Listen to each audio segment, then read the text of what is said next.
বন্ধুরা প্রথমে এই ভিডিওটা দেখো, তারপর এমন কিছু ফানি কমেন্ট পড়বো যে কমেন্টগুলো থেকে ফানি কমেন্ট তুমিও করতে পারবে না। So let's go. ও আল্লাহ, খেতে খেতে মার বাসায় এসে সত্যি সত্যি খেতে খেতে শুয়ে পড়লাম। বিশ্বাস করেন, যেন মার হাতে রান্না মধুর মতো খেলাম। মনে হচ্ছে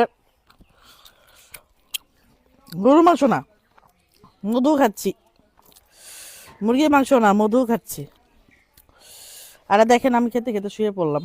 সত্যি সত্যি আমি খেতে খেতে বেকা হয়ে গেলাম। চেয়ারের মধ্যে আর বসে থাকতে পারলাম না। चलिए शुरू करते हैं। আরএফএল কোম্পানির ওপর বিশ্বাসটা আরও এক ধাপ বেড়ে গেল। আচ্ছা, হাগু করে পানি ব্যবহার করেন কেমনে? হাত কি ওই পর্যন্ত যায় আপনার? কি মানুষ রে বাবা, ছি। পাগলিটা অনেক শুকিয়ে গেছে।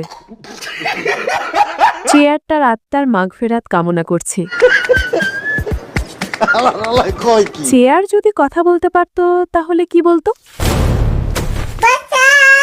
এ কি, চেয়ারটা পালাচ্ছে কেন?